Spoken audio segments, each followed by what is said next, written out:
6 अगस्त 1945 Japan के Hiroshima शहर में गर्मियों का मौसम चल रहा था। नीले आसमान और सूरज की हल्की किरणों के बीच लोग अपनी दिनचर्या शुरू कर रहे थे। करीब 7 बजे जापानी सेना को अपनी रडार पर दक्षिण में हलचल दिखाई देती है।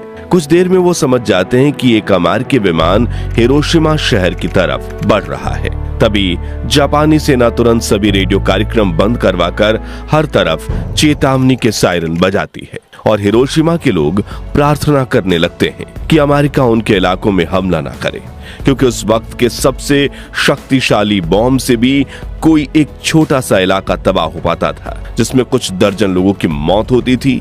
लेकिन जापान ये कहां जानता था कि आज उस पर एक ऐसी कयामत बरसने वाली है जो एक ही झटके में पूरे के पूरे शहर को जलाकर राख कर देगी। दरअसल अमेरिका का ये विमान जापान का दौरा करने आया था और जापानी सेना चाहती तो अपने लड़ाकू विमानों को भेजकर इसे रोक भी सकती थी, लेकिन 1945 आते आते जापान की आर्थिक स्थिति इतनी खराब हो चुकी थी कि विमान को उड़ाने के लिए जापानी सेना के पास पेट्रोल तक नहीं था। इसलिए इंतजार किया गया और वो विमान जापान के एयर स्पेस से वापस लौट गया। करीब 8 बजे खतरे के सायरन बंद कर दिए गए और लोग अपनी दिनचर्या में लग गए। बच्चे स्कूल पहुंच चुके थे, कुछ लोग दफ्तर जा रहे थे, कुछ बाजार और कुछ घरों में चाय की चुस्की ले रहे थे। लेकिन हर जापानी की जिंदगी मुश्किल दौर से गुजर रही थी। दुकानों में अंडे, दूध, चाय और कॉफी पूरी तरह से गायब हो चुके थे। लोग भूख से मर रहे थे। स्कूलों के मैदानों और घरों के बगीचों में सब्जियां उगाई जा रही थीं। पेट्रोल भी आम लोगों की पहुंच से बाहर हो चुका था, इसलिए सड़कों पर एक भी निजी कार नहीं दौड़ रही थी। हिरोशिमा की सड़कों पर हर तरफ साइकिलें और पैदल चलते लोग दिखाई दे रहे थे। सुबह के करीब 8 बजे जब हिरोशिमा के लोग दोबारा अपनी जिंदगी की ओर लौट ही रहे थे, तभी आसमान में एक और विमान दिखाई देता है। जापानी सेना इस विमान को भी रोक सकती थी, लेकिन उन्हें लगा ये भी पहले की तरह परिस्थिति का जायजा लेने आया होगा। लेकिन वो नहीं जानते थे कि ये विमान करीब 1 लाख लोगों की मौत का फरमान लेकर आया है। ये विमान था अमेरिका का B-29 बॉम्बर इनोल गे, जिसे उड़ा रहे थे लेफ्टिनेंट कर्नल पॉल टिबेट्स। इस विमान के दाहिने विंग से 10 मीटर की दूरी पर 1 किलोमीटर पीछे एक दूसरा B-29 विमान ग्रेट आर्टिस्ट उड़ रहा था, जिसके पीछे एक तीसरा बम वर्षक भी था, जिसे जॉर्ज मार्कराड उड़ा रहे थे। उनकी अकेली जिम्मेदारी थी तस्वीरें लेना, इतिहास के सबसे बड़े परमाणु हमले की तस्वीरें। उधर अमेरिकी विमान हिरोशिमा की तरफ बढ़ रहा था और इधर रडार देख रहे जापानी सैनिकों की धड़कन। तभी 8:15 पर लेफ्टिनेंट कर्नल पॉल टिबेट्स एक बटन दबाते हैं और दुनिया की सबसे बड़ी तबाही जमीन की ओर गिरने लगती है। ये था 4 टन वजनी लिटिल बॉय नाम का दुनिया का पहला न्यूक्लियर बम।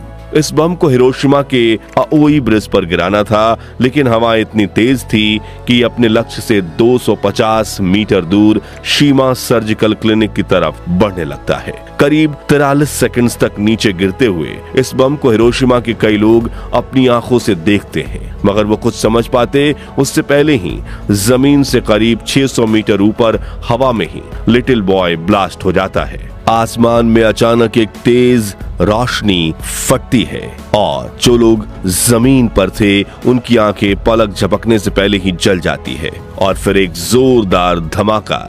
इसकी शक्ति 12,500 टन TNT के बराबर थी। जब ये फटा तो आसमान में तापमान 10 डिग्री सेंटीग्रेड तक पहुंच गया, मानो सूरज धरती पर आकर फट गया हो। धमाके के तुरंत बाद हर तरफ आग की लपटें फैल चुकी थी। शहर के बीचों बीच कंक्रीट की इमारतों को छोड़कर बाकी सब जलकर राख हो गए थे। विस्फोट का असर इतना तेज था कि ग्राउंड जीरो से 15 किलोमीटर दूर हर इमारत के खिड़कियों के शीशे चकनाचूर हो गए। पलक झपकते ही हिरोशिमा की 2/3 इमारतें धाराशाही हो गईं। विस्फोट के चारों तरफ कई किलोमीटर तक आग की आंधी फैल गई। करीब 4000 डिग्री सेल्सियस तापमान पर उठी आग के इन लपटों ने पेड़ पौधे, जीव जंतु, जानवर और इंसान किसी को नहीं बख्शा और एक क्षण में ही हिरोशिमा की 2.5 लाख आबादी से 30 80% यानी 80,000 लोग जलकर भाप बन गए। हिरोशिमा पर बम गिराने वाले पायलट पॉल टिबेट्स बताते हैं, जैसे ही विस्फोट हुआ, एनोला गे के आगे के केबिन में रोशनी फैल गई। मैंने अपने दांतों में एक अजीब सी सिहरन महसूस की। विमान के पिछले हिस्से में बैठे हुए टेल गनर बॉब कैरन ने अपना कोडक कैमरा उठाया और नीचे के दृश्य की तस्वीरें लेने लगे। नीचे के बैगनी बादलों के बीच सफेद धुएं का एक रेला 3000 फीट तक उठा और उसने एक मशरूम की शक्ल बना ली। रेडिएशन से बना एक ऐसा जहरीला मशरूम जो आने वाले कई दशकों तक हिरोशिमा के लोगों को तड़पाकर मारने वाला था। 13 वर्षीय सेतुत्सुको थर्लो, जो उस समय स्कूल में थी, बताती हैं, मैंने एक तेज सफेद रोशनी देखी और फिर सब कुछ काला हो गया। जब होश आया तब मैं मलबे में दबी हुई थी। मेरी सहेलियां चीख रही थीं, कुछ की आंखें निकल आई थीं, कुछ के शरीर से खाल लटक रही थी। मैं बस रेंग कर बाहर निकली, लेकिन वहां बाहर कोई दुनिया ही नहीं बची थी। आग की लपटें मेरा पीछा कर रही थी। मैं बहुत तेज भागी, तभी पीछे से मुझे एक जानी पहचानी आवाज सुनाई थी। वो मेरी सहेली थी जो मलबे के नीचे फंसी थी। मैंने उसे निकालने की कोशिश की, तभी आग की लपटों ने उसे मेरी आंखों के सामने जला दिया। मैं और तेज भागी, लाशों के ढेर के बीच से जैसे तैसे करके एक पहाड़ी पर पहुंची, और जब मैंने पीछे मुड़कर देखा तो मुझे मेरा शहर नहीं बल्कि आग का जलता हुआ नर्क दिखाई दिया। उधर हिरोशिमा के पूर्वी इलाके में एक ट्रेन शहर की तरफ बढ़ रही थी। अचानक जवानों ने चलती ट्रेन रोककर सभी पैसेंजर्स को नीचे उतर जाने के लिए कहा। डिब्बों को इंजन से अलग कर दिया और वहीं रोक दिया गया, लेकिन इंजन आगे बढ़ता चला गया। लेकिन वो बहुत आगे नहीं जा पाया, क्योंकि रेलवे लाइन पैदल शहर छोड़कर आने वाले लोगों से भरी हुई थी। उनमें से कुछ लोगों की त्वचा उनके चेहरे से लटक आई थी और कुछ की बाहें इस तरह झूल रही थी जिस तरह दीवार से आधा फटा पोस्टर झूलता है। कुछ लोग बहुत धीरे चल रहे थे और उनके मुंह से सिर्फ आवाज निकल रही थी, पानी पानी पानी। लेकिन रेडिएशन ने शहर के पानी को जहरीला बना दिया था और लगातार इस बात से अनजान जिन भी लोगों ने इस जहरीले पानी को पिया वो तड़प कर मारे गए। रात के करीब 11 बजे एटम बम विस्फोट से पैदा हुए बादलों की वजह से हिरोशिमा में तेज बारिश होने लगी। ये काली बारिश थी जिसमें गंदगी, धूल और विस्फोट से उत्पन्न हुए रेडियो एक्टिव तत्व मौजूद थे। रेडियो एक्टिव राख और पानी से बनी इस बारिश की बूंदे जहाँ गिरती वहाँ जमीन जहरीली हो जाती। मगर प्यास से तड़प रहे कुछ लोगों ने इस पानी को पिया और चंद मिनटों में तड़प कर मर गए। वहीं जो लोग उस दिन बच गए वो धीरे धीरे रेडिएशन के असर से मरने लगे। किसी को कैंसर हुआ, किसी के अंग गलने लगे तो किसी की आने वाली पीढ़ियां विकलांग पैदा हुई। इस धमाके के वक्त हिरोशिमा शहर में 1 सेकंड में 80,000 लोगों की जान गई थी, जो 1 साल में बढ़कर 1,40,000 के पार पहुंच गई। लेकिन बचने वालों में से एक थे 37 वर्षीय रिपोर्टर सातोशी नाकामुरा, जो हिरोशिमा से थोड़ी दूर अपने दोस्त के घर गए थे।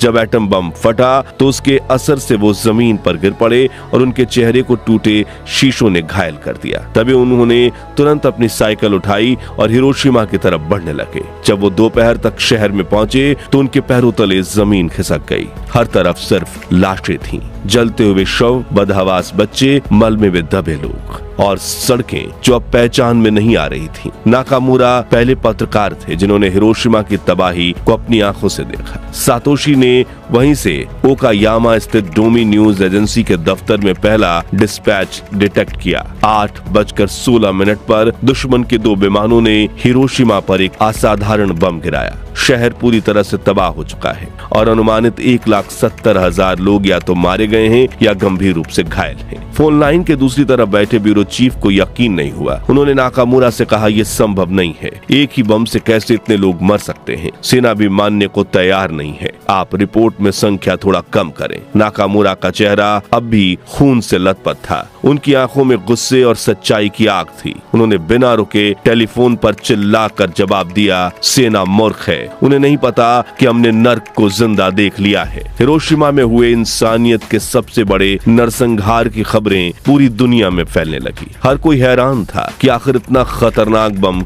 बना कैसे। तभी अमेरिकी राष्ट्रपति हैरी एस ट्रूमैन एक प्रेस कॉन्फ्रेंस बुलाते हैं और बड़ी बेशर्मी से सब लोगों के सामने मीडिया को ये बताते हैं कि एटम बम हमने गिराया। और इसका ऐलान करते हुए कहते हैं, कुछ देर पहले अमेरिकी जहाज ने हिरोशिमा पर एक बम गिराकर दुश्मन के यहाँ भारी तबाही मचाई है। ये बम 20,000 TNT क्षमता का था। अब तक इस्तेमाल में लाए गए सबसे बड़े बम से भी 2000 गुना ताकतवर। इस बम ने हमारे हथियारों की श्रृंखला में क्रांतिकारी परिवर्तन किया है, जो हमारी सेनाओं को मजबूती देगा। आगे उन्होंने कहा, इस समय इस बम का उत्पादन किया जा रहा है, साथ ही इससे भी ज्यादा खतरनाक बमों की खोज भी जारी है। ये परमाणु बम है जिन्हें ब्रह्मांड की शक्ति से बनाया गया है। दोस्तों, इस तबाही के महज 3 दिन बाद, जब पूरा जापान अब भी राख की उस भयानक सुबह को समझने की कोशिश कर रहा था, जब लापता बच्चों और बिखरे शरीर की पहचाने करना भी संभव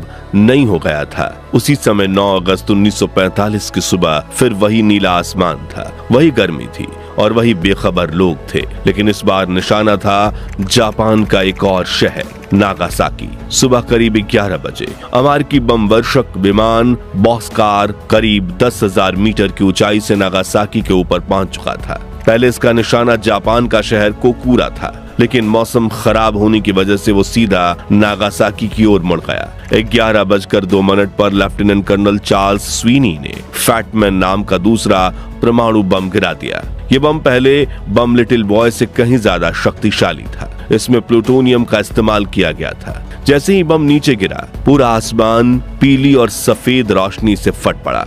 ऐसा लगा जैसे सूरज को जमीन पर उतार दिया गया हो। एक पल के लिए पूरे शहर में अंधकार छा गया, फिर उजाले का ऐसा विस्फोट कि आंखें खुली की खुली रह जाएं। इस धमाके ने अपने आसपास सैकड़ों किलोमीटर रेडियस में सब कुछ जलाकर राख कर दिया। सैकड़ों लोग सीधे भाप बनकर उड़ गए, उनकी हड्डियां तक नहीं बची। जो जीवित बचे, उनकी त्वचा गल चुकी थी, कपड़े जलकर उनके शरीर से चिपक गए और बच्चे माओ की गोद में कोयले की मूर्ति बन चुके थे। एक अस्पताल की नर्स सानो म्यूको, जो उस दिन जिंदा बच गई थी, उन्होंने बाद में कहा, मैंने भगवान से कभी नहीं कहा था कि मुझे ये दिन दिखाए। मेरे सामने बच्चे जल रहे थे और उनके रोने की आवाजें अब भी मेरे कानों में गूंजती हैं। चर्च, स्कूल, घर, कुछ भी नहीं बचा था। नागासाकी में उस दिन करीब 74,000 लोग मारे गए थे और हजारों जिंदगी भर जलन, कैंसर और दर्द के साथ जीने पर मजबूर हो गए। उधर अमेरिका के राष्ट्रपति हैरी एस ट्रूमन ने एक बार फिर कॉन्फ्रेंस में कहा, जापानियों को अब तक पता चल चुका होगा कि हमारा परमाणु बम क्या कर सकता है। अगर जापान ने अभी भी आत्मसमर्पण नहीं किया तो हम और हमले करेंगे और दुर्भाग्य से इसमें हजारों नागरिक मारे जाएंगे। 2 न्यूक्लियर अटैक्स और 8 अगस्त को सोवियत यूनियन की तरफ से जापान के विरुद्ध मोर्चा खोल देने पर जापान के सामने कोई चारा नहीं बचा और इस दूसरे हमले के 6 दिन बाद जापान ने अमेरिका के सामने आत्मसमर्पण कर दिया। दोस्तों, हिरोशिमा और नागासाकी की ये कहानियां सिर्फ इतिहास नहीं, यह इंसानियत की सबसे कड़वी सच्चाई है। लेकिन फिर भी आज परमाणु शक्ति को शांति का प्रतीक कहा जाता है। लेकिन क्या यही शांति है, जहां एक बटन दबाते ही लाखों जिंदगियां भाप बन जाएं? और क्या न्यूक्लियर पावर ही भविष्य में मानव सभ्यता को तबाह करने का कारण बन सकती है? अपनी राय हमें कमेंट्स में बताएं। इस वीडियो को जितना हो सके लाइक और शेयर करके इतिहास के इस दर्दनाक सच्चाई को पूरी दुनिया तक पहुंचाइए और ऐसी ही सच्ची झकझोर देने वाली कहानियां सुनते रहने के लिए हमारे चैनल को सब्सक्राइब करके पास वाली घंटी जरूर बजा दीजिए। जय हिंद, जय भारत।